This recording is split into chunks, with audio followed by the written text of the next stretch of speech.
All right, so getting back to showing you guys the best way to maximize your sales process and scripts. For me, I kind of break it down to a couple things here. First, it's understanding the different personality types that you're working with. When you're talking with homeowners, these are not business to business conversations. Like our conversations that we're having today, we all understand the business. We understand what deals look like and feel like. We're going to be diving into those conversations with a different perspective.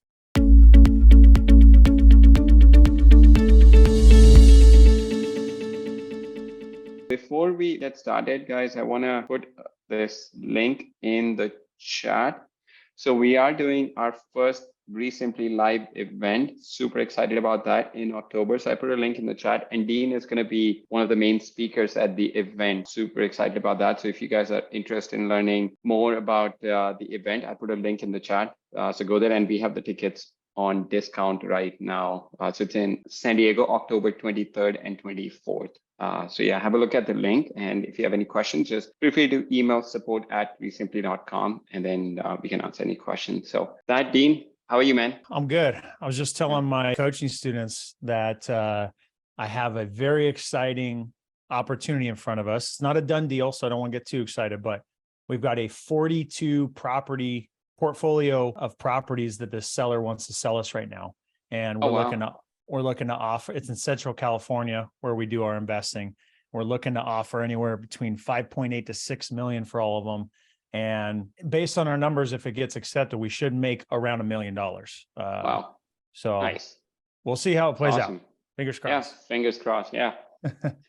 Hi, Dean. Yeah, guys, if you are not driving or anything, if you can have your video on, that would be great. Makes the call more interactive. You know, we get to see you guys. Hi, Dean. So yeah, if you want to start with a quick intro, tell us a little bit about yourself, and then we can jump right into the call. If you want to do a presentation, that's fine. If you want to do a Q&A, whatever works for you. I actually have, let me pull this up here. I have a presentation which has all the introduction stuff and everything in it. So let me, yeah, excited to be with everybody here today. One thing I always like to say is let's make sure, this is the Simply community, right? So let's lean on each other. Let's help each other in every single way that we can. I want to connect with everybody that has questions or wants to bounce things off. So look at me as somebody that wants to network with you guys. All right. So the goal of today is to show you guys the best way to maximize your sales process and your scripts. Okay. Does that sound good to everybody? Just show of hands. I see a lot of people on video, just some nods, some thumbs up. Does everybody think that might help them in their business? For sure. All right, cool. I know for us, when we started taking this seriously and started not just going by the seat of our pants, it really changed our business. So hopefully I hope that this can help you guys in your business today. So a quick background on me. Started my career in the NFL. You know, that was the childhood dream. Was an amazing experience. I've got my whole story to share with you guys for another day. But when I realized that it wasn't going to be the best for me long-term in my health, I transitioned into corporate. And then I realized that wasn't going to be the best and long-term option for my success, and found real estate, thankfully. So been investing in real estate now for a decade in Central California, which is where I grew up. I'm living back in San Diego now.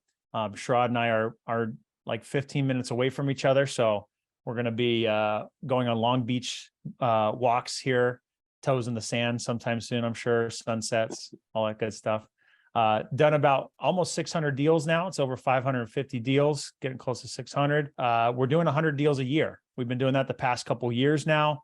We're on track to do it again this year as well. We've got 47 deals that are closed, money in the bank so far this year. And we've got 20 properties in escrow that are in one step or another. A couple properties that are hitting the market here soon too. And then over the past couple years, been buying rental properties. That's almost $10 million.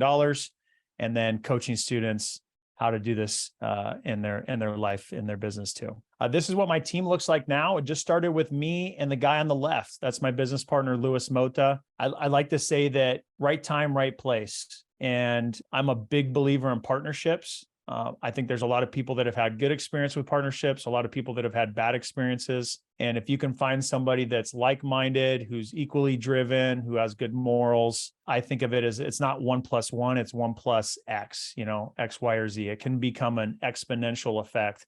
And him and I over the years, have done all these deals together, and just having somebody, because entrepreneurship can be lonely, having a community, having somebody to lean on is something that's going to help you in your business. So this is what our team looks like now. We have a couple acquisition managers, we have an office manager, we have a business development manager, and then my brother-in-law that helps run and oversee our marketing. So that's what we look like now. That's a very lean team for you guys to be doing like 100+ deals. That's incredible. Yeah, it goes to show that you have some really awesome systems built in. And I would say, not to toot my own horn, is that I feel like there's still so much more we can be doing. We can still get so much better. Like, I wouldn't say we're a 10 out of 10. I feel like we're running 1,000,000 miles an hour. And as a result, me and my partner can be better leaders. We can dial our things in even more. We can get our marketing even better. There's always areas to improve. Right. And we're making a big change here in the next month that I think will help increase our deal volume. So as I mentioned, guys, please connect with me online. I am actually in my DMs talking with people. Don't have any assistants or anything like that. So if you guys have any questions, I would love to connect with you guys and stay in touch with you, because there's no better way to stay in touch with people and collaborate than on social media, of course. All right. So getting back to showing you guys the best way to maximize your sales process and scripts. And for me, I kind of break it down to a couple things here. First, it's understanding the different personality types that you're working with. When you're talking with homeowners, these are not business to business conversations. Like our conversations that we're having today, we all understand the business. We understand what deals look like and feel like. We're going to be diving into those conversations with a different perspective. When we're talking to homeowners, to sellers, it's a whole different conversation, and you need to understand first, who are you dealing with? Next is talking about some different negotiation tips and sharing with you guys some simple things, not like groundbreaking, super ninja, techniques, but some simple things that if you can get this right, is going to help you get these better deals. And then we're going to dive into our sales process and what that looks like. We're going to dive into our seller script and the way I have that structured. And then lastly, we're going to talk about our offer script. We got a 2-step closing process. Okay. Now, one of the things that I think I came up with, I haven't heard anyone else say it, so I just put it as myself with a little emoji there. But the best salespeople aren't selling. They're asking good questions and listening. I want to say that again. The best people aren't selling. The best people, they're asking good questions and they're listening. The more that you can ask good questions and focus on getting curious and finding out more about their situation and what's going on and how you can help them, and being quiet and listening, the conversation should look like this. Like, they should be talking more than you are. It should be skewed one way. If you're doing equally amount of talking or more talking, then chances are they're not really into it, right? They're not really leaning into wanting to sell. So the more you can ask good questions and listen, the better you'll do. And these are some great examples of some properties we just recently closed, because when you get better at challenging yourself to listen, ask good questions, and go for the bigger deals, you can make more money. And both of these properties here, nothing spectacular, nothing crazy. The one on the left, we made 111 net profit. The one on the right, we made 109 net profit. Now you might be thinking, well, yeah, that's because you live in San Diego and the price points are higher. No, these are in Central California, where the house on the left, we bought for $80,000 and we sold for $335,000.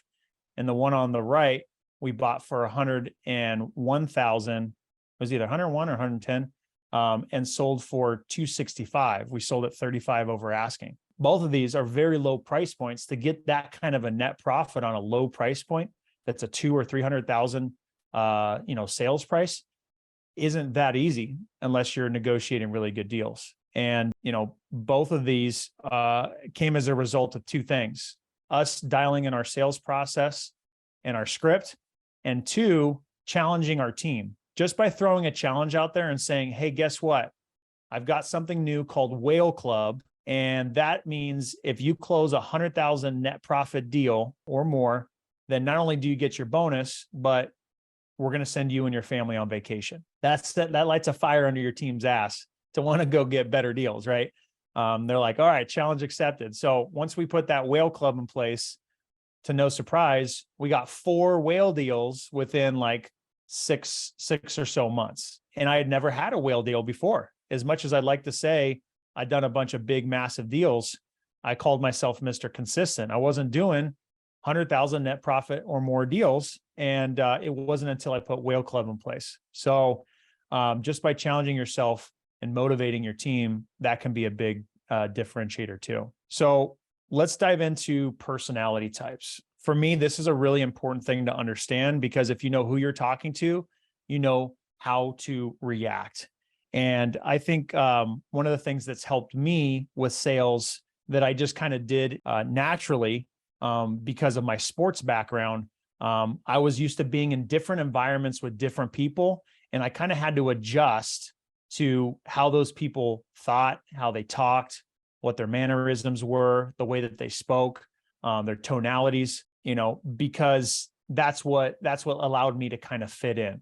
And so I carried that over, and I ended up learning on later that people actually have done studies on this, right? And people understand, if you understand who you're talking to and you mirror that person, then chances are that they're going to be responding better to you. Okay. So there's 4 main different types of personalities that you're going to see.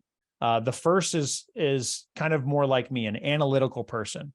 They're motivated by the facts. They like to see things in writing. They're not very emotionally reactive to things that you say. They're non-responsive. They're not very assertive. They very much care about sticking to timelines. So if you say you're going to show up for an appointment at 3:00, you're there on time, or if not early. And they're not very quick to make decisions. Okay. An analytical person for me is easy to talk to, especially because I'm that way too. And this type of person is going to want to understand the numbers. What's the logic behind this? Okay. And I'd say one of the most effective ways to get a deal, to close a deal, is to get them to tie into their emotions. They make their decision based on emotions, but they support it. They back it based on facts, based on logic.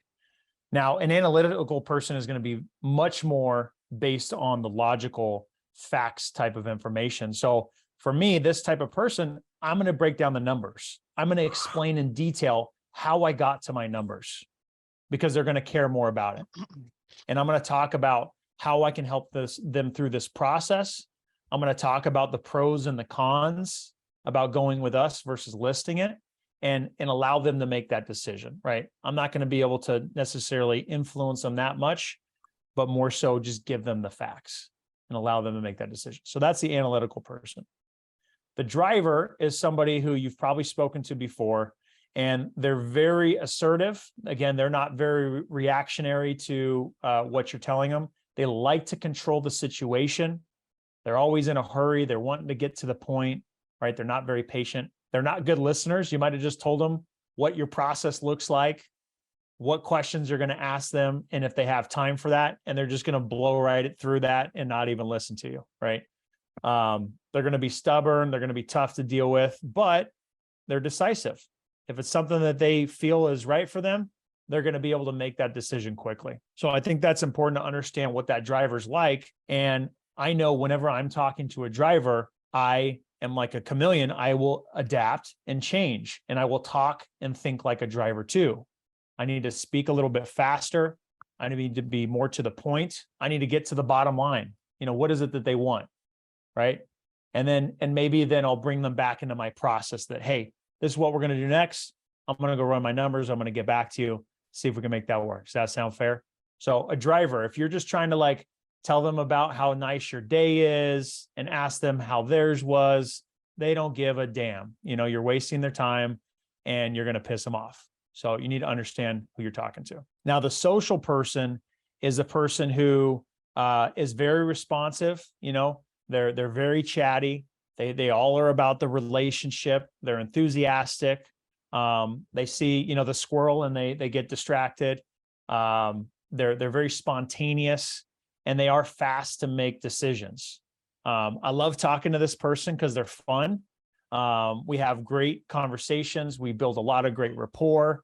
And if you can get into the storytelling and really share about, what the experience is going to be like, you're going to kind of light them up and get them excited. And you can put a deal together pretty quick. Okay. Last is the social conscious. They're a little bit more difficult. They want to talk. They want to go through the details. They'll respond, to what you're sharing with them, but they're not very assertive. They're very agreeable. They're very kind. This person, they're very reserved. They're very conservative. They're very kind. They're going to make a decision, but you got to be patient with them. I've spoken to this nice old lady or nice old man many times, and being, maybe slower to talk through things, letting them know who you are, what you're about, what you stand for, how you're making a difference in the community by buying this house and improving it, right? Those are the things that make the difference. And again, if you can understand these things, for some people, this might be over your head or you don't really care about this stuff, but I'm telling you, this stuff matters. This is sometimes the small little difference that you can apply and use to make a big difference. Because if you know who you're talking to and what they care about, then you can adjust and be prepared for that. Okay. All right. Next here is talking about some negotiation tips. Again, some of the stuff might not blow your mind, but for me, these are big differentiators right here. The first thing sounds obvious, but some people forget about it. You're so worried about the deal. You need to make that next buck. I remember being in that position where I was like, dude, I got to make this next buck because money is like really tight. Money's tight. I need to make this deal. I'm hungry for a deal. And you lose sight of the fact you're working with people. We're in the business. We're like almost like a service business. We're here to help people.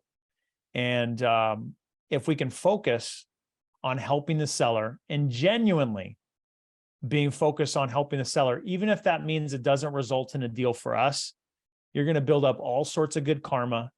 That authenticity that you bring to the call is going to come through.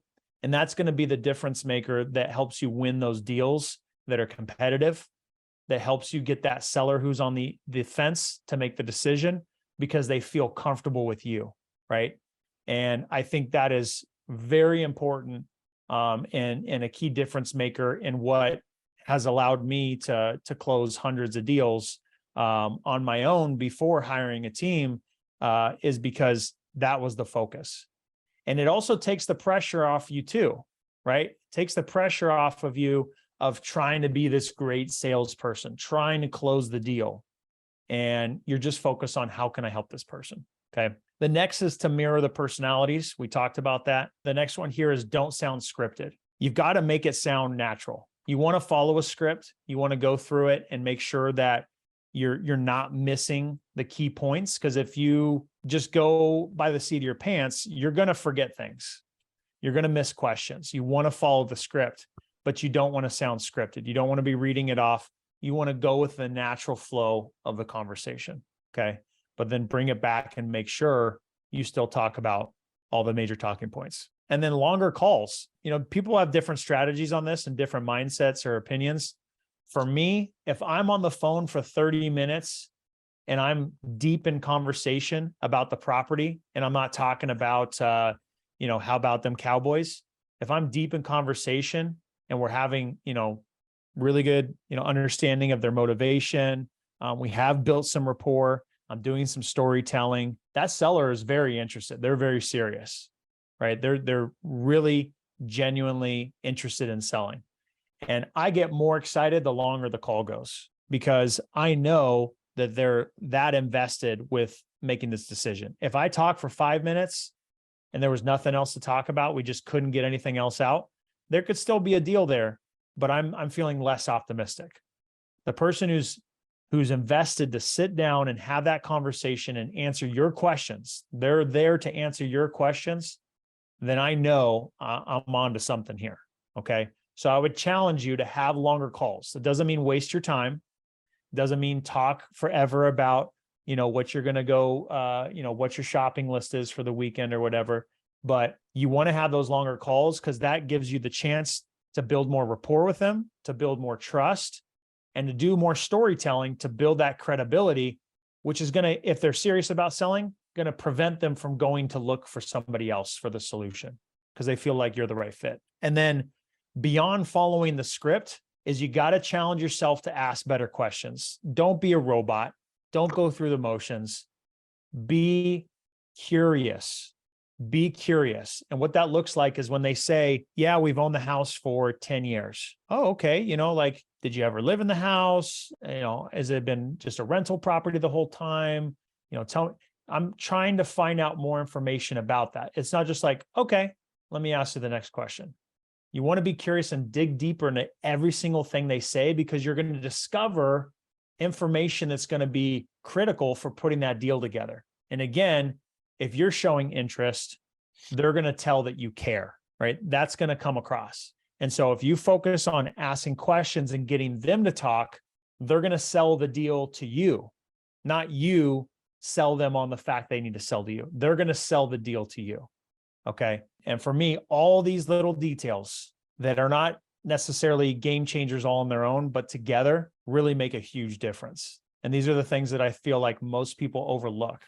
I've had some of my coaching students even come on and do some role playing, and they're experienced investors. They've already been buying deals. They know what a deal looks like, but they're used to talking business to business, buying deals from wholesalers or realtors.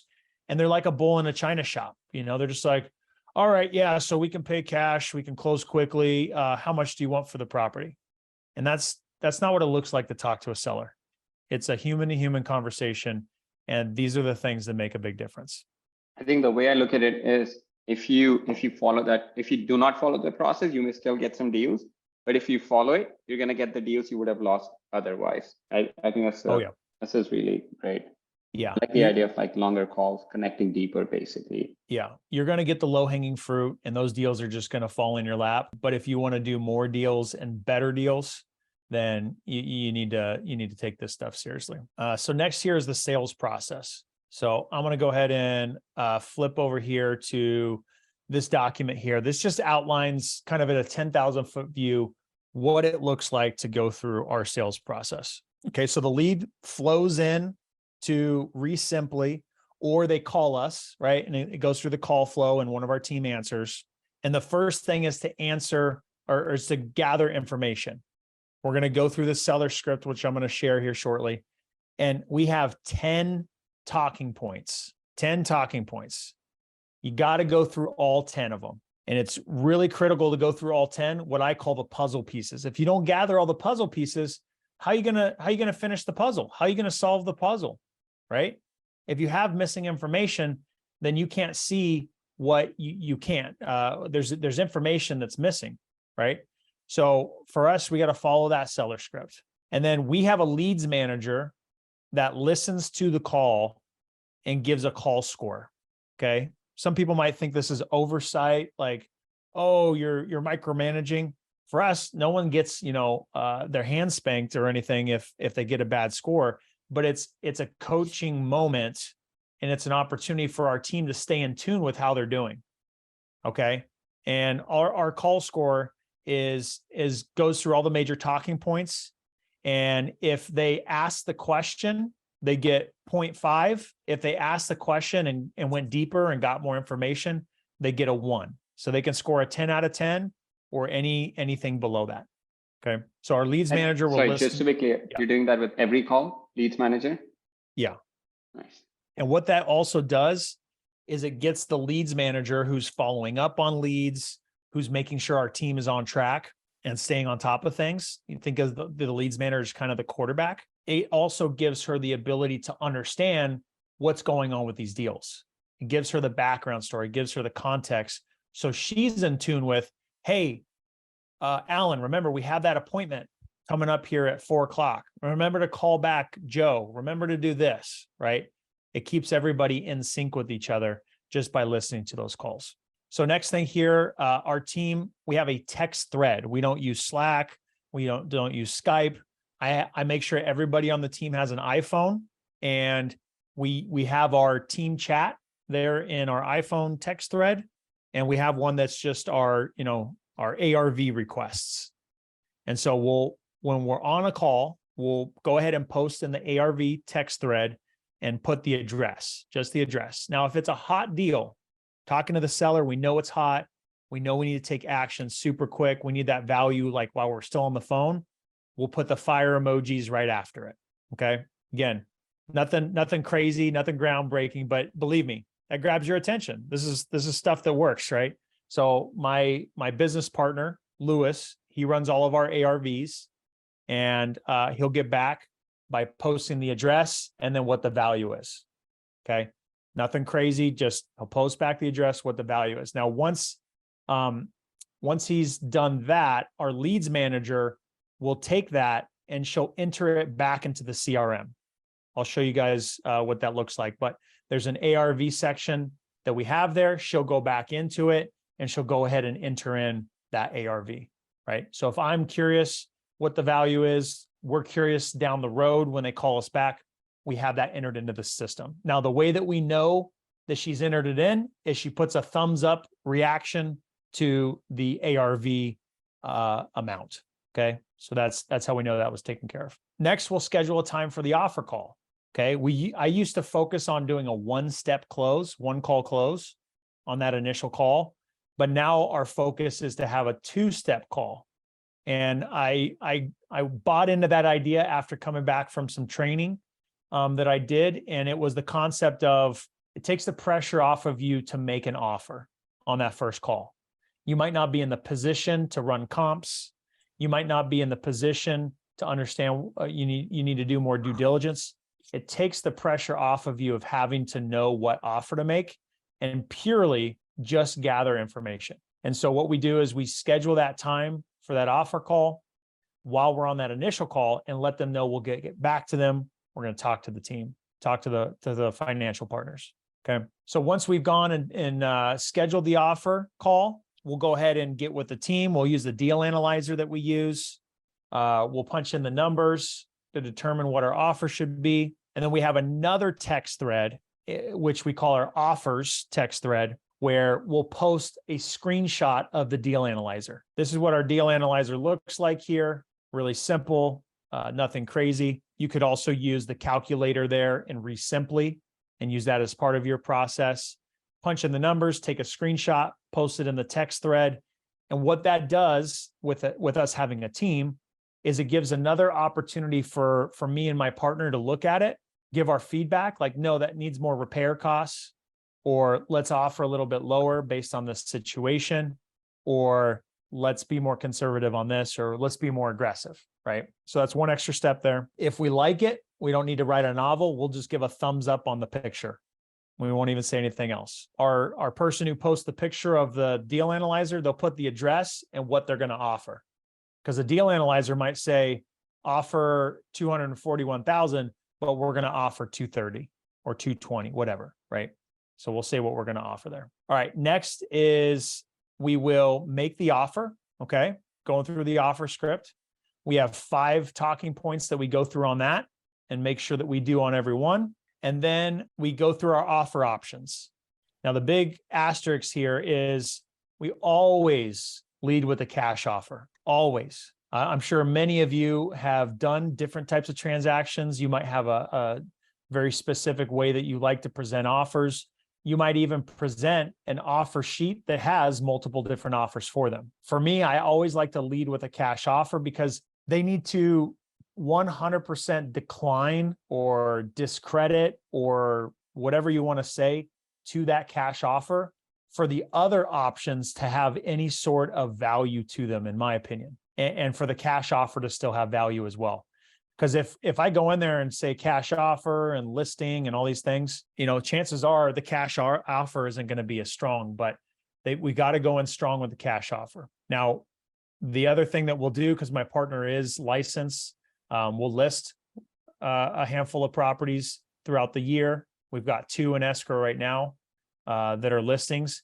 And if you're not doing this right now, you're not presenting this as an option after they hard decline your cash offer, then you're missing out on some money. There's another couple tens of thousands of dollars that we make a year based on just listings. Okay. And then we're doing a novation right now. I'm sure many of you guys have heard of novations. We're doing one of those right now. And then we've done, a handful of different subject twos and seller financing over the years. So that's going through our offers. And then our leads manager will listen to that offer call and give a score on that. And then comes to the step of the process that could kind of come in a couple different steps, but usually we won't go on an appointment for pictures or get pictures from the seller until we've made an offer. Now, there might be some situations where we just need to see the pictures based on what they're telling us. They want us to see it first, or it just sounds like, yeah, we really need to see this based on what you're asking for the property. But usually we'll get pictures after the fact, and we want to get those pictures because we wholesale most of our deals, and we want to be able to send that out and sell it for top dollar. I can tell you this, if you don't know it already, you will definitely sell your properties for much more when you're wholesaling if you have pictures versus not. Just it obviously tells a much better story and gives people more information. All right. So once we've gotten the pictures, whether we've gone in person or not to get those pictures or for signing, most of our deals, I'd say about 80% of them we're closing these deals over the phone virtually. Even though we're physically there in our market, we're not going on the appointment because our time is better spent in the office talking to more people rather than driving around, spending hours all day going to appointments. So most of our stuff is done virtually, and it's only if the seller is, let's just call it old school, and wants to sign in person, or it's a super smoking hot deal and it's like, yo, I got to jump in the car and go there now because I don't want them to talk to anybody else, think about anything else. Like, we've got to go there now. So that's the time that we're going. So quick question on that. While you're on your offer call, are you sending them the offer to sign, or this is like after you've agreed, then you say, hey, I'm going to send you a document to sign? Yeah. So usually we'll go through the whole process. We'll come to an agreement on that offer call, and then we'll send the contract. I've gone back and forth. I haven't committed to either which way. So it'd be great to get people's feedback, but I don't personally make our team, enforce our team to schedule that third call to get on and walk through the contract with them. I know some companies that do a lot of deals I know do. We personally don't, and we do okay. There will be occasionally some sellers that drag on a couple more days because we don't, or that just ghost us because we don't. And I don't know if it's accredited to the fact we don't have that third call, or that's just what was going to happen regardless. Yeah, no, I had Greg Helbeck was on the call last week. So his process was, when they do a call, they make sure the seller is on the phone going through the contract while they do that. I mean, there's pros and cons I can see, where if I were a seller, I may feel a little bit pressured that having to do it right now. So I can see it going both ways. So yeah, thanks for clarifying. Yeah, I've talked to Greg about that as well. And I personally have done it both ways myself when I was handling acquisitions. Some you can tell that they're maybe not great with technology, and that's why I'd want to be on the phone to make sure they get it done. But yeah, sometimes it just feels a little pressury. So that's probably why we haven't done it. So we send the contract using ReSimpli for e-sign. I mentioned in here the schedule, the signature call is just, a reminder that that's maybe something we want to do. And then we'll follow up if necessary, right? If they haven't signed right away. But typically, in most cases, they're signing the contract. Now, if they haven't signed, we'll go ahead and change it to warm. We'll be pretty diligent about how we're following up and being, very on top of that and finding out what's going on. Of course, then we're opening escrow. We're determining what extra strategy we want to use because we do wholesale most of our transactions. We cherry pick and flip only the best deals. and then we'll keep the rentals that are the really juicy ones. Then we'll get escrow closed. And then lastly, we ask the sellers for a review. Now, we happen to have really good reviews. If you look us up on social or look us up online. Oh, let me type in this. So you can see we got 77 Google reviews. We have 4.9 stars. It should be 5. Some butthead who we didn't even buy his house. We just didn't want to make him an offer because he didn't sound like he even wanted one. Wrote us a review with 1 star saying he didn't like our process or something like that. Just a butthead, but basically 5 stars on Google, and A+ rated with the Better Business Bureau, all that kind of stuff. I think this stuff matters. If you're not getting reviews right now, I'm telling you right now, this is a differentiator for us. And if you come in here and look at the reviews, they're very personalized. We'll have some short ones in here, but these are very personalized. I mean, look how long this is. They tell the story about what's going on, this, that, and the other. And I recognize that you actually do want to respond to their reviews. Okay. Even though you asked them for a review, you want to respond to it and thank them for that. So we get these reviews. Now we incentivize the sellers by giving them a $50 gift card. Okay. We give them a $50 gift card. Believe it or not, that is a big needle mover. You'll get them to get off the fence and actually do it for a $50 gift card. But for us, this is a big deal. And I emphasize it. Here's that butthead right here. Yeah. Worst realty call I've ever received. Taking in this economy and where my house is located, I get at least a minimum 1 cold call a week, blah, blah, blah, blah, blah. So he left this big, long ass response. Did you give him like $100 gift card for that? Yeah, exactly. I give him extra money. I left a very professional. I wanted to tell him to go kick rocks, but I left him a really professional, like heartfelt message saying that, how serious we, take this and how we're genuinely wanting to help people and blah, blah, blah, blah, blah. So, that's the best you can do. So yeah, that's that. So I think make sure you guys do that. If you're not doing that right now, that needs to be a part of your sales process. As soon as we close, the best way to ask for a review is to call the seller. Hey, congratulations, escrow close. The money should be in your bank today or tomorrow. How was your experience? It was great. Thanks for everything. Okay, great. Now, hey, I would love it if you had it sounds like you had a great experience. I would love it if you could leave us a review. It goes a long way to help us. If you could leave us, and I say a 5-star review, I don't say leave us a review. If you could leave us a 5-star review, it would go such a long way to help us, and we really appreciate it. And as a token of our appreciation, we'd love to give you a $50 gift card. So we have reviews that they put on Google, on Better Business Bureau, and then we get a video review that we put on YouTube. And if they do a video review, we give them $250. Yeah, even if you had not mentioned at the beginning of the call what personality type you are, I think it would be easy to guess. You're very analytical. You think, huh? I think through like every single detail. And because I've realized over time, not only it's just because of my personality, but I understand how all these little details can make a difference. Your branding, how you show up to conversations, all these little things add up to make a company, to make a long-lasting company and brand. We'll listen to our calls on our team calls on Wednesdays, and it might be a 5-minute call that our team had it with the seller, and we'll talk about it for an hour because there's that much you can learn and improve on. All right, so next thing here is to talk about the seller script. Okay, now the seller script here, I have 10 talking points. Okay. Now I'm not going to go through here and read all this stuff. I'll give you guys access to this at the end of the call, but just talk about the highlights. An introduction. Believe it or not, having a good introduction is important. Making sure during the introduction, assuming you haven't talked to this person before, you're getting the property address, you're getting their name and the best phone number. Why? Because I want to immediately pull up Resimpli. I want to create a new lead, and I want to enter in the address, their phone number, so it syncs up when the call's done, and their name. And I want to start entering in my notes from the call right there. Why would I do it any other way? Right? You're kind of nuts if you do it any other way. Like you just come in here, you create a new lead, you start entering in their information. And for me, I set up my custom questions to match my script. You'll see it in a second.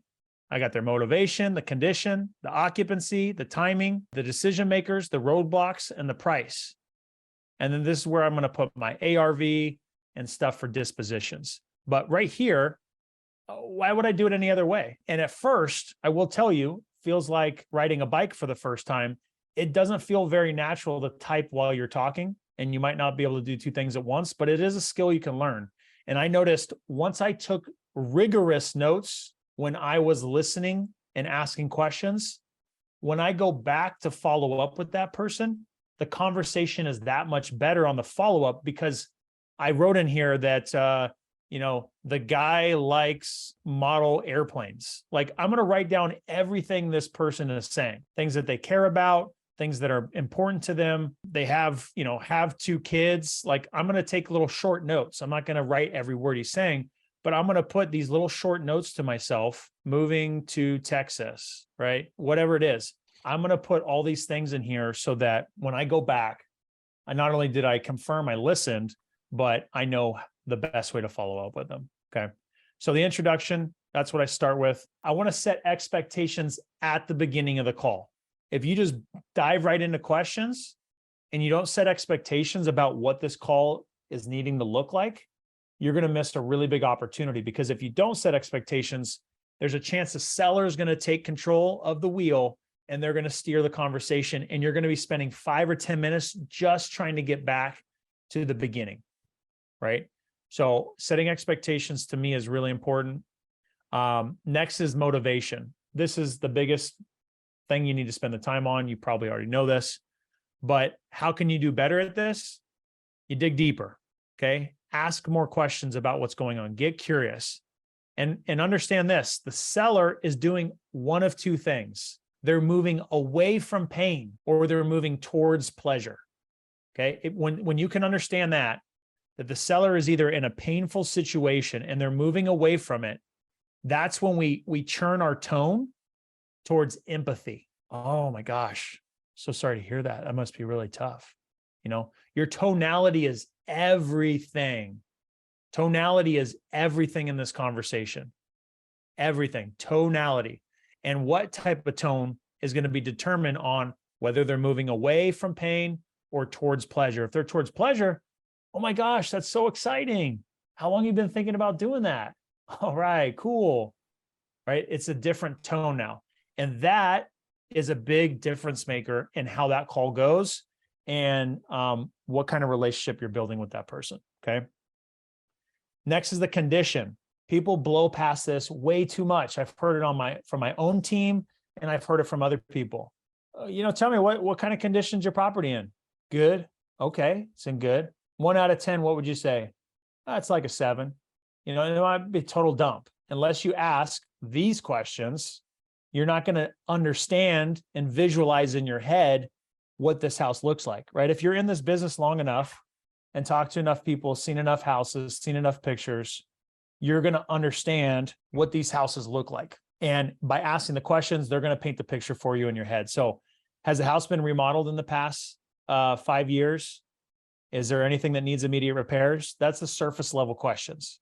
And then, all right, let's pretend like we're walking through the house. What type of floors you have, bathrooms, kitchen cabinets, and give examples. Prompt them with examples. What are the actual possible answers? And you're going to get some good information. And then you're going to be able to react to those things. Oh, okay. Sounds like an outdated house. Ooh, that's what's going on? Yikes. I've seen those before, and that can cost a lot of money. Okay. And then the occupancy, don't blow past this one. This can be really important to how you can sell this deal.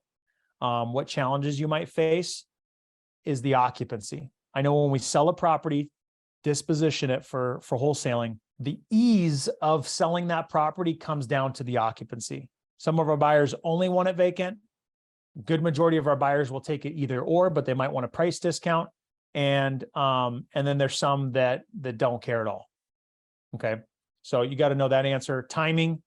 This is important. How much to lean. If you don't ask, you might not know that they're looking to sell today. Come over to my house and sign today.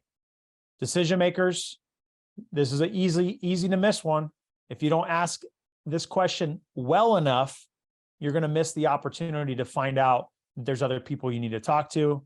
Roadblocks, right? You might find out that they need help with moving, or there's a neighbor that's a problem, or something going on. Okay. And then the price. I'm not going to spend a lot of time on this, but dig deeper. Get them to tell you the price. Get them to conform to your process, right? You're not the decision maker. Take the pressure off of you. You're not the one that knows what to offer. You need to go back to your financial partners. You need to figure out what this property qualifies for, but you need to go back to the partners with a number. Otherwise, the partners are just going to come in with a low number. You know, what is your price? What do you feel is a fair price for the property? This is the first question, and it has to have context. If you don't ask this question of what do you feel is a fair price for your property without context, then don't even ask the question, because they need to understand that you know, and they need to be reminded that they have this problem going on. The house is not in perfect condition. It needs this work. And so you probably understand that. And then lastly, you need to set expectations for the next call. I'm going to be making you an offer. We're looking to make a decision when we do talk. So be ready for that. Okay. So that's the offer call, or the seller script. The offer call is short and sweet. I'm just going to blow past this to make sure we leave some time. The offer script, you need to make sure you recap everything again. Okay. This is now a second call. It could have been 30 minutes after your first one. It could have been an hour. It could have been later that day or a week, whenever you got back on the phone. You need to reset the expectations, summarize the motivation, what's going on. You need to talk about the benefits of working with you, even though they probably should know already. Just remind them. And then you go in for the offer. For us, we talk to the partners, look at what's going on in the market, did some research on what similar properties in the neighborhood are selling for. Looks like other investors are buying fixer-uppers like yours from X to Y. Again, we're not making the offer. We're taking the pressure off ourselves. We're floating it out there and giving them a chance to tell us that that's acceptable, somewhere in that price. We still haven't made an offer yet. Okay. Takes the pressure off of you.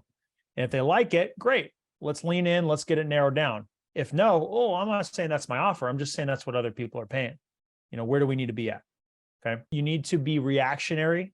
I heard this from a sales guy I'm keep getting marketed to on Facebook the other day. When someone gives you an objection, you need to slow down. You need to verbally express your emotions and your thoughts. Oh, okay. Well, that's a little higher than what I was, thinking we need to be at. Are you flexible on your price? What I did right there might seem like not that big of a deal, but I'm telling you right there, that right there, if you can do that kind of stuff, even though you already know what your answer is going to be, is extremely advanced, and it changes the nature of the conversation.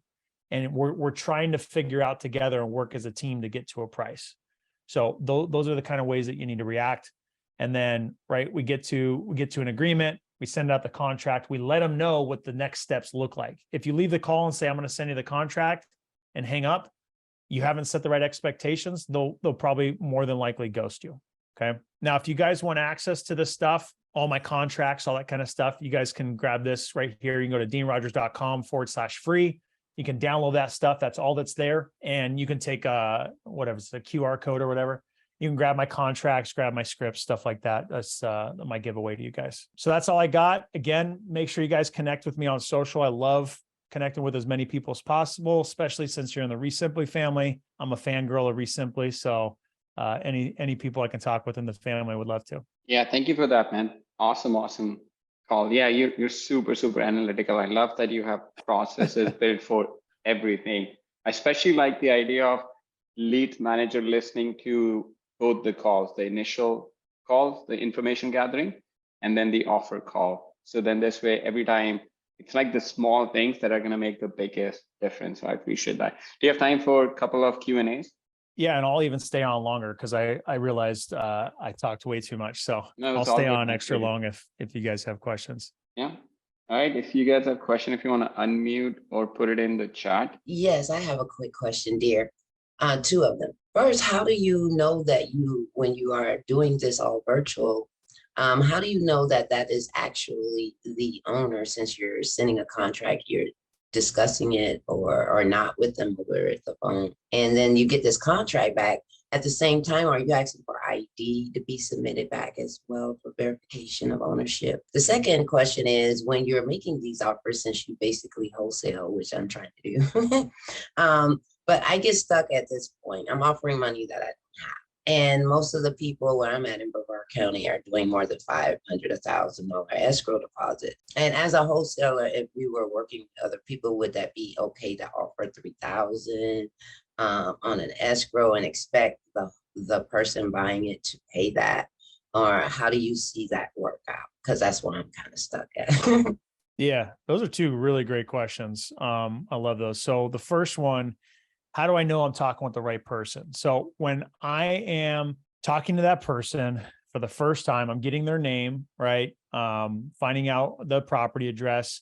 I'm going to pull up the Resimpli and I'm going to put in their information. At the same time, I'm going to pull up Zillow and just see what's going on Zillow. What does Zillow think it's worth? Any pictures that are out there? I'm also going to pull up Property Radar is what I use to do some additional due diligence. And I'm going to look at who the owner of record is, what their mailing address is, any recent transactions, because that's going to fill in some gaps for me on information. And I'm gonna get a little bit clearer picture on, oh, I see that someone just recently passed away. There was an interfamily transfer. I'm talking to Joe, but it says it's John Smith, and I'm talking to Joe Smith. Okay, this must be the brother or something. Like I'm piecing these puzzles together for myself. And hopefully the conversation leads to tell that story. And maybe I prompt questions based on me knowing these little secret extra facts to get that information out of them. Or they might just tell me themselves. So that's how I do that. Now, a couple other things, because we will talk to some fake people sometimes that will, if they just sound weird, usually there's something up, right? Or if they say they're the owner, and I clearly see that it's John Smith is the owner, and I'm talking to Jesus Ortega, I'm going to be like, oh, okay. Well, I'm looking here at some public records and it looks like it's under John Smith. Like, are you related to John Smith or did you recently buy it or, what's going on there? And if they have a good answer, then maybe it's legit. But if they, hang up on you or something, then probably, the cat's out the bag. So that's another way. And then lastly, just another little small subtle thing. When you go to send the contract, their email a lot of times might be their name, or it might be something super weird that doesn't make sense, right? And those little things will kind of add up to just tell you the story there. So that's how we know we're talking to the right person. Now the escrow question is really good. I know when I first got started, I did not have $10 to put into escrow for an EMD, and I was like, holy crap. They want me to put $1,000 of EMD in there. Like, I don't even have that much. So I would make sure that you keep it as minimal as possible. For me, I always, on every contract, okay, out of nearly 600 deals, I've only had just a couple people ask for more. I put $100 on all my deposits. So that's what I put for my deposits. Now, do I actually put them in there? I'd say like 2% of the time, I actually put the $100 in escrow. I almost never put it in there. If it's a smoking hot deal, okay, maybe I'll go in there and put in the deposit. But most of the time, I won't put it in there at all or ever. And in fact, when I have an earnest money deposit for the deal I'm selling for the buyer, I have it at $2,500. And usually they're putting in that within the, the first handful of days from the day I got it under contract. And if the seller does call and ask about it, nobody's really sweating about it and it's already been taken care of. Any other questions on that, Hilda? Hey, Dean, real quick, can I piggyback off of that comment you just made? Yeah. So I'm kind of curious, and I don't know if you've gone through this before, but let's say if a seller was gonna back out on the back end, and this is not something that happens all the time, but one thing that I do is I keep earnest money at the title company, and I always keep it.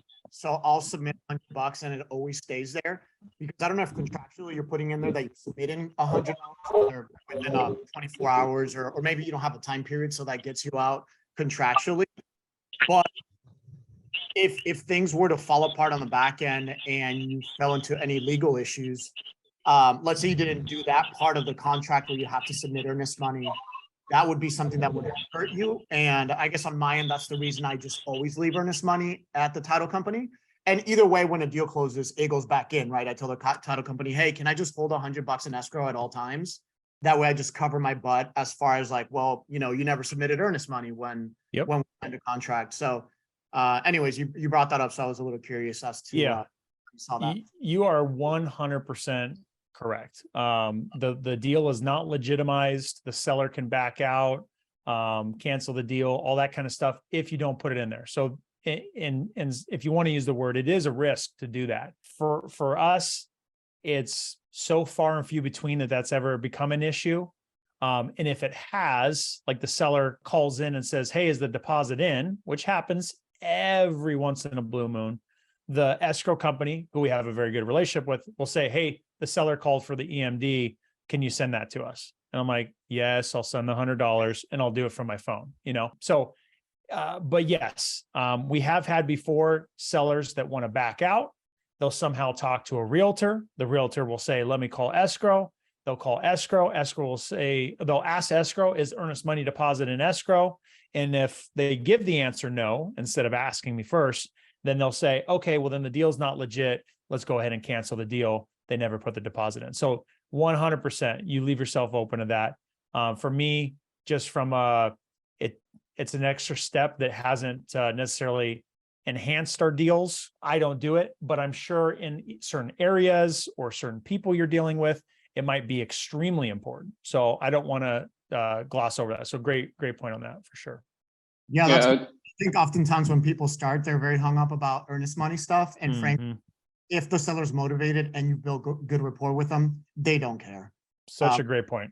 Experience. Yeah. That's really what it comes down to. So if someone's really making a stink and they're like, hey, I need $5,000 in the bank for earnest money, there might be other things like, hey, it's probably indicative of more issues in working with that person moving forward, or at least that's been my experience. Yeah, such a great point. When we go over the contract, when we talk to the seller, we don't even talk about earnest money deposit. They, most of the time, 9.9 times out of 10, don't care. They're concerned about how much money they're going to make. They're not even educated on the fact they should think about EMD, right? They don't even know what the hell escrow looks like. So I didn't know. Thank you guys. Cause that's like what's holding me.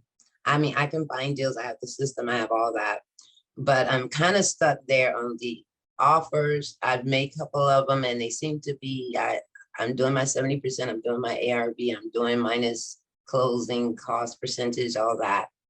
And I'm wondering if I'm coming up short because I do go back and look at the ones that sold. And when I do see the sold prices, I am coming in just about the same. So I'm wondering, like, maybe I'm not doing, like you said, that I do a call and then I'll send the offer and I don't call them. So I do need to call them the second time instead of just DocuSign them an offer. Yep. Honestly, it sounds like Hilda, nothing but just something that everybody goes through at the beginning. It's just an experience gap, right? And it's you giving that extra layer of confidence to the seller so that they feel like they know it's going to get done. And you confidently know, like, yes, I need to do this, and this is how it's going to go. So it's just that small little difference, that experience, and don't slow down, do more, like lean in even more and be encouraged that, like, the more I do this, the better I'm going to get. And I'm going to get the results I know I can get, especially because you confirmed it. You're right around other people. So you're onto something, right? You're doing the right things. It's just, I was deathly afraid of the earnest money deposit when I first got started. I was so concerned about the fact I was making an offer and, like, what do I do next? Like, am I going to have to buy this house? Or what if I need to cancel the deal? Or what if I can't find a buyer? And it's just, you're getting started, you're newer, and that's okay. Just lean in on what you know and keep learning, and you'll get better. You're doing the right things. Fantastic information. Hamby, did you have a question? You raised your hand about the event. Any other questions, guys? Okay, great. I'm actually working on two different, but I'm just going to bring one. Are you specifically identifying with deals that you're actually doing with your direct to seller? Am I doing deals where I'm working direct to seller? Yeah. Are you specifically going over just working with direct to seller deals? Yeah, I'd say 9.9 out of 10 deals are direct to seller. It's very rare that we're doing deals on market. And maybe I should change that. It's actually probably like 6 out of 10 deals we're doing direct to seller. 4 out of 10 deals are direct to other real estate professionals. So, wholesalers and some real estate agents that are bringing us off market deals. So we do get a lot of referral, relationship business, but those are all off market deals as well. And oftentimes those deals that they bring to us are not deals under contract. They actually need us to come in and help close the deal with the seller. And that's part of what we offer with everybody we work with. Hey, Dean, I have a quick question for you. Yeah. I'm curious about your employees. It looks like you hire in-house, not necessarily VAs. Is that right? Correct. Cool. That's pretty neat. So at what point were you able to scale your business to get to that level? Not as soon as I should, and not as soon as I could have if I hadn't made some really big mistakes. So my journey, again, if you go listen to it somewhere else, is riddled with some really big mistakes that I made that set me back and made me take extra long. But the short answer is, once I realized that I had a certain amount of money in the bank, right? I think you need to have a bare minimum of like $50,000 in the bank. You need to have a bare minimum of $50,000 in the bank so that you feel comfortable to make payroll, payments, that you have money for marketing, and that you can do that for a handful of months and be okay. And then, so that was one part of it. And then the second part is it was getting out of my own way. It was the limiting belief that I needed to do it myself and having the courage to step out and take that first step. Had I had a mentor at the time to really give me the courage and give me the tools to do it, I would have done it sooner. It wasn't until I joined like a small group of people that gave me some good insights that I was like, okay, yes, I need to go hire somebody. I posted on Facebook, and within like a couple weeks, I had hired somebody for acquisitions. And then I'd also hired someone as an office manager, like right within a couple weeks of each other. And that was a huge game changer. And for me, my opinion on in-house, in-person, even though I'm technically virtual, I live in San Diego, my team lives in Central California. I prefer it, even though you can be successful either way with virtual assistants or in-house.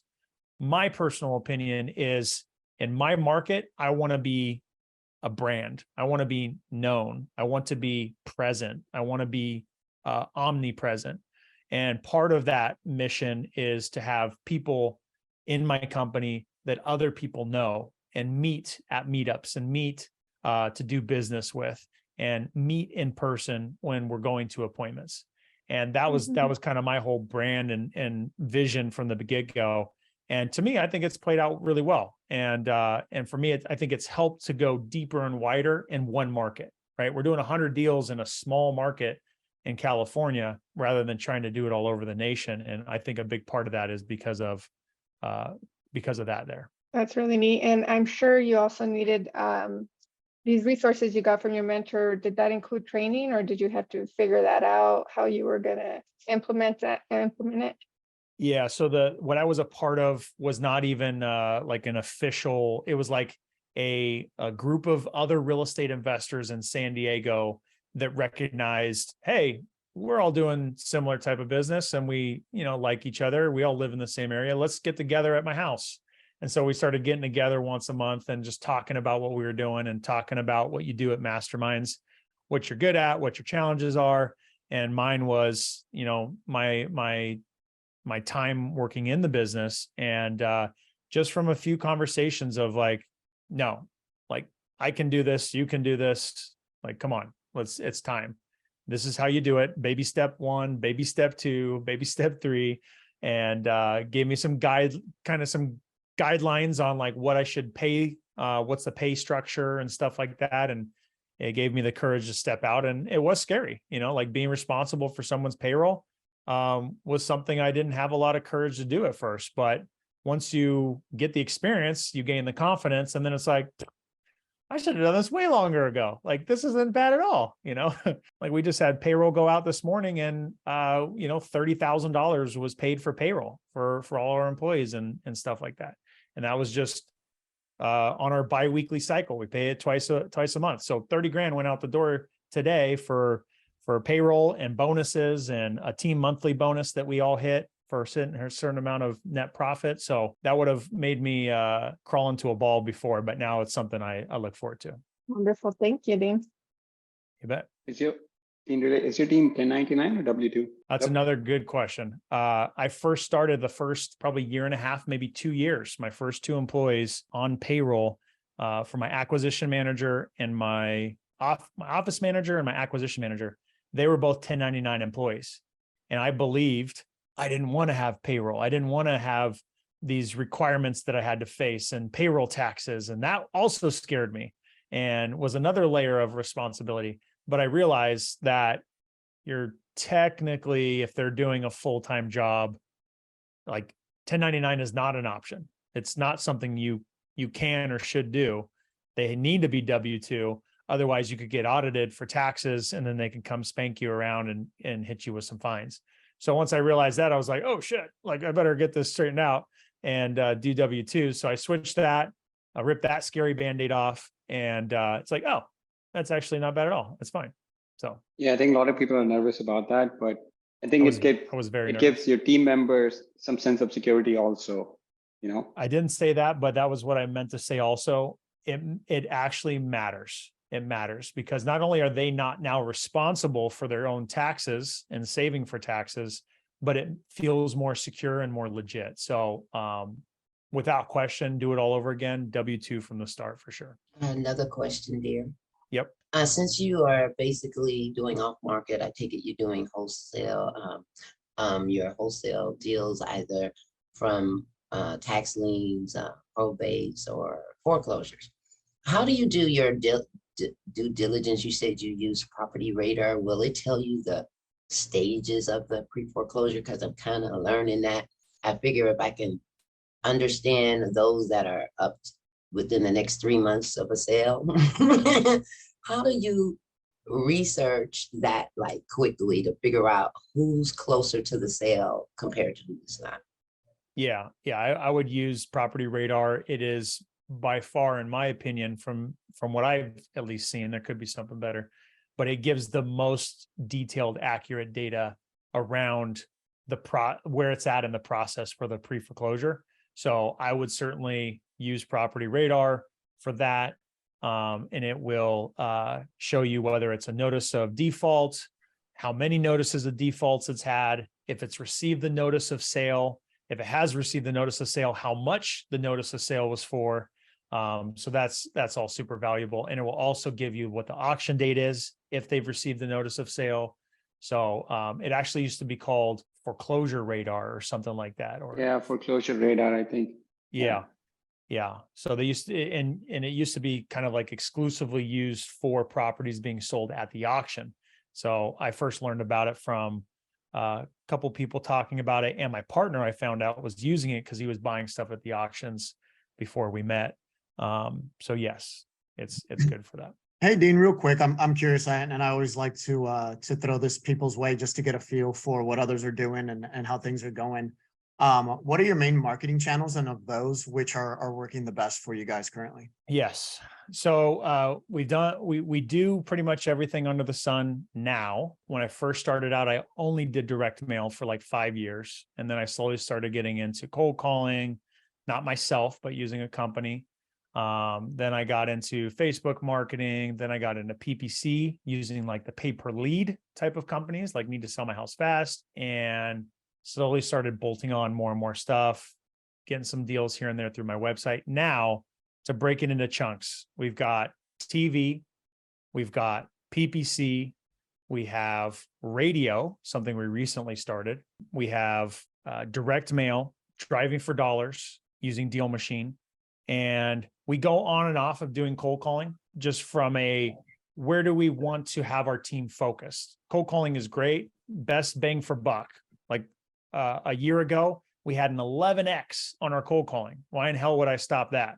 Well, because it would take, 50 leads to get a dang deal, and that's just kind of the way it is. Now, can you get better results if you're doing it in-house or doing it yourself? Yeah, you could cut that down to maybe 40 leads or maybe 30 leads per deal. But we're using a third-party company, and arguably the one I was using at that time, not the one I recommend now, the one at that time was average, right? I could have been using a better company. Little did I know at the time, but it was kind of like an out of sight, out of mind thing. But now, again, TV, PPC, radio, a lot of deals coming through our websites. We're spending 30 grand a year on SEO. And, that's a couple grand a month. And so we're getting hundreds of thousands of dollars of revenue coming in a year on that. And then relationships are really strong for us. And I think that's the biggest opportunity, in my opinion, just to like reemphasize that, just to give you guys a flavor. 40% of our deals come from other people. And I even have one of my students who had never done a deal before 9 months ago and has been doing it since he joined. He's done 16 deals in 9 months. And he said 80% of them are from other people. He's just working the hell out of those relationships to basically doing what I've taught him. And it's just small little subtle things of how you work those relationships with other wholesalers and other realtors to get deals. But that's a big area that we're going to keep getting better on as well. It awesome. sounds like you said really well. We're going to be doing a call tomorrow about like with everything going on with 10 DLC. I think you said really well for like kind of the changes that are going to come in, like for inbound marketing is going to become more and more important, rather than like a lot of people doing like these, pulling a list from wherever, Property Radar or PropStream, skip tracing, and then just sending cold text messages. I think that's going to start changing pretty quickly. You're going to get like shut down and then not be able to send text messages. We're already starting to see that people doing a lot of spam are getting shut down. Like you're going to start becoming like kind of what Dean, you were saying, it's going to become more and more important of like having your brand and trust score. The more spammy you're going to be, you don't want to spend all this time and effort building up your brand, but then start doing a bunch of spam messages and then the carrier starts shutting you down. That could literally shut down your business. So yeah, I mean, what you're doing, you're set up for like, you're going to be very, very successful. And especially once the DLC goes in place, then you're going to have people just getting started and start doing cold texting, cold calling. That's going to start getting phased out. And then it's going to become relationship, direct mail, inbound marketing is going to start becoming more and more relevant. Yeah, I couldn't agree more. We were doing texting 4 or 5 years ago, and it was just, I was seeing the writing on the wall of all these new, restrictions and all these different things coming in place. And I was just like, okay, this is like too much effort just to try to be in compliance here, Any other questions, guys? I want to be respectful of Dean's time also. Thanks, Dean, by the way, for fielding mine. Absolutely. I'm a junkie for this stuff, so I love talking about it as much as I can. All right. And I'm going to just put the link again. It's deanrogers.com/free to get the access to scripts and other information that Dean was sharing. And again, we are going to be doing a live event. Dean is going to be one of our main speakers. So if you're interested in attending this, it's going to be in beautiful San Diego, October 23rd and 24th. And I'm going to put the link for that also in the chat. The tickets are on sale right now. It's going to be a great event. I'm looking forward to it. If you think you got information now, imagine like meeting him in person and, picking his brain on some really cool stuff that he's doing. All right. Thank you, Dean. Thank you for being so generous with your time and sharing fantastic information. And then if you want to connect with Dean, Dean, if you don't mind, just share, send me your Instagram link and Instagram profile. Sorry, I don't have Instagram account, so I don't even know what's it called, but send me your Instagram information. Yeah, send me your Instagram information. We'll send it out to everyone that wants to connect with you. Yeah, it's at Dean Rogers Real Estate, but I just texted to you right now. Okay, cool. I'll put it in the chat then really quick. All right. Thank you so much, Dean. Thank you, guys. Yeah, I am going to put Dean's, right here. This is his Instagram handle, I think it's called, right? Yep. Yeah. There you go. Okay, perfect. There you go. Yeah, I'm keeping up with the times. Yeah. All right, cool. All right. Thank you, guys. Thank you so much. I'll see you guys on the next week call. Thanks. All right, guys. Take care. Bye-bye. Thank you both for your time.